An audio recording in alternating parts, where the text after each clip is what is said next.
20 तारीख को उत्तर प्रदेश में पांचवें चरण के चुनाव हैं और मतदान होने वाला है उस सीट पर जो सबसे ज़्यादा पॉलिटिकली इम्पॉर्टेंट पॉलिटिकल सेंटर एकदम फोकस में रह चुकी है पिछले कई दशकों से, फैज़ाबाद या फिर अयोध्या। हमारे साथ इस सीट के प्रत्याशी और मौजूदा सांसद लल्लू सिंह जी मौजूद हैं। लल्लू जी, यहाँ पर हमने देखा कुछ दिन पहले प्रधानमंत्री ने आपके साथ रोड शो किया, क्या तैयारी है, क्या माहौल लग रहा है आपको? भारतीय जनता पार्टी के पक्ष में पूरा वातावरण है और अयोध्या नहीं पूरे देश में मोदी जी का काम, योगी जी का कानून व्यवस्था और प्रभु श्री राम का भव्य मंदिर, वैसे तो पूरे देश में विकास हुआ है, लेकिन अयोध्या का जो विकास है उसको लेकर के यहाँ का मतदाता भारतीय जनता पार्टी के पक्ष में मतदान करना।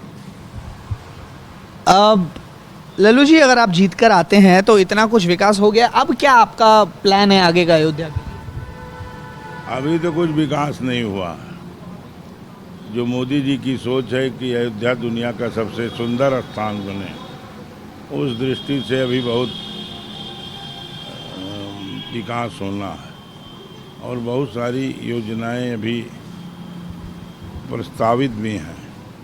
बहुत योजनाओं की मुख्य सहमति भी मौन सहमति भी हो गई, लेकिन क्योंकि आचार संहिता के कारण हम आपसे कहीं बता नहीं सकते कुछ, लेकिन अयोध्या का बहुत बड़े पैमाने पर विकास होना। एक लल्लू जी, बात ये है कि 400 पार का नारा लग रहा है, 400 पार का। आज अभी थोड़ी देर पहले ही अरविंद केजरीवाल जी ने एक स्टेटमेंट दिया है प्रेस कॉन्फ्रेंस में अखिलेश यादव के साथ कि भाजपा 400 पार जो है रिजर्वेशन खत्म करने के लिए करना चाह रही है। उस पर आपका क्या कहना है?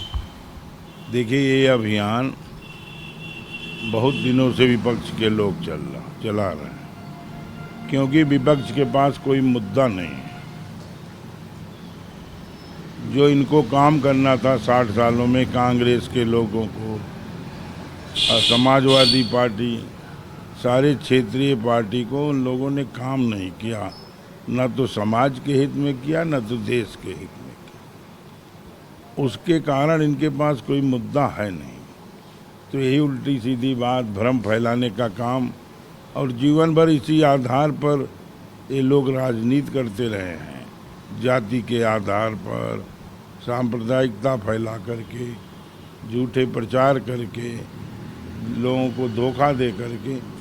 इसलिए मोदी जी ने तो स्पष्ट कहा, और मोदी जी ने जो काम किया है, मूल संविधान की डॉक्टर भीमराव अंबेडकर की मंशा भी तो वही है जो मोदी जी ने काम किया है। तो हम क्यों बदलेंगे संविधान? तो लेकिन एक बयान आया था आपका, उसको लेकर अवधेश जी ने कहा कि संविधान बदलने वाली बात, उस पर क्या कहेंगे? वो बहुत तोड़ मड़ोड़ कर पेश किया गया था, ऐसा कुछ हमने नहीं कहा था। तो अब चूंकि उसमें काट पीट करके लोगों ने पेश किया अपना, लेकिन अब संविधान भी हम तो बदल नहीं सकते। बदलेंगे तो पूरी पार्टी सहमति होगी, माननीय प्रधानमंत्री, और प्रधानमंत्री रोज बोल रहे हैं, स्पष्ट उन्होंने कहा कि दुनिया कोई भी ताकत आ जाए तो संविधान नहीं बदल सकती। समझेंगे तो हल्की बात कर रहे हैं लोग, क्योंकि इनके पास कोई मुद्दा है नहीं, केवल जातिवाद फैलाने का काम करते हैं शुरू से। और अल्पसंख्यक चाहे जो करे उसके खिलाफ कुछ बोलेंगे नहीं, चाहे जितना कानून तोड़े नहीं बोलेंगे। इस देश में रहने वाला चाहे हिंदू हो, मुसलमान हो, ईसाई हो, पारसी हो, जो संविधान में नियम कानून बने उसका पालन सबको करना पड़ेगा ना।